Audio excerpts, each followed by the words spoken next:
So after you pled guilty and were sentenced, but before your brother Quindarius Slade and two co-defendants were sentenced and pled, you met with your brother. Yes, sir. At the courthouse. Yes, sir. What happened? What did you say? When I first came out the cell, I seen my brother. I asked him, I said, can I hug him? They let me hug him. So when I hugged my brother, and when I tried to pull away, it's like he didn't want to let me go. So I kept hugging him. So I looked at him in the eyes and I say, don't cry. It'll be okay.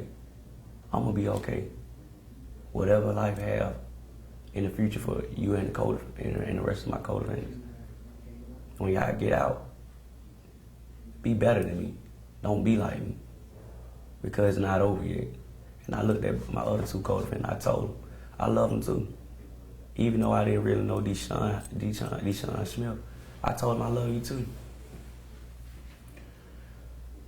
What went into the process of deciding to plead guilty? Come again? How did you decide to plead guilty? Well, my whole focus was my co-defendants. I was like, they some good kids, they didn't deserve that. I led them in the wrong direction off my actions. And you pled guilty because you did it, right? Yes. You took responsibility for what you did. Yes, sir. You shot that husband and father. Yes, sir. You realize how blessed you are he didn't die. Yes, sir. What went into your thinking of shooting somebody? Well, first of all, that day, I consumed a couple grams of cocaine, and I was on 2 types of prescription drugs. And I allowed the drug to take control of my mind and my body. And did you have a prescription for the other prescription drugs, or were no, sir. You got them off the street? Yes, sir. What were they? Percocets and Miley. So, were you addicted to drugs? Yes, sir.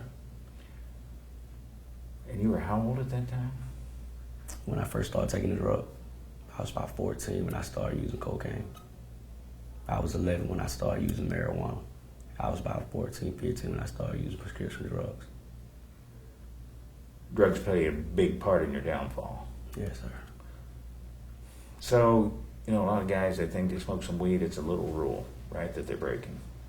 Turned out to have big consequences for you. Yes, sir. You've been running the streets pretty much since you were 11?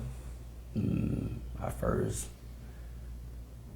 started running the streets when I was like 12, 13. You dropped out of school in 8th grade. Finished 8th? I was in 8th grade, got in trouble with the law and juvenile, and I was sent to a YDC at age 15.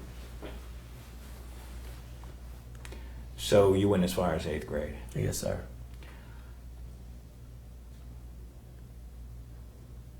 When you heard life plus 25, what happens inside?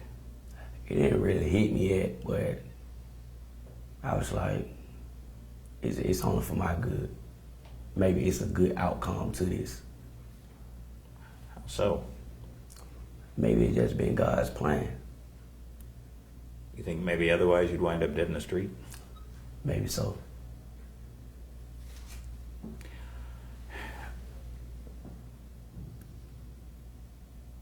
When you saw that family, you saw the family in court, right? Yes, sir. The victims. What happens inside you then? I really wanted to break down. I mean, I had Sarah next to me, and she looked over at me and she asked me, was I okay? And I said I was okay, because I haven't seen Mr. Lash since that day. And I was really holding back my tears, trying to be strong for myself, Sarah, and my family. Were they tears for you were holding back, or tears for what you did? For him. I also wrote him a letter. I told him in the letter I apologized. I explained why it led me to the situation and the crime that I committed. Do you think it's important that people know what led you to that situation, so there aren't more Brandon Smiths? Yes, sir. Yes, sir, because it's always a story. It's always 2 sides of one story. I'm reading a script from my colleague, Richard Elliott. Oh, okay. As the lashes left the courthouse, Whitney told me they hold no bitterness in their hearts, especially since the teens apologized in court. That's pretty big, isn't it? Yeah. So to hear that, what's your reaction? All I want was forgiveness. That's all I want.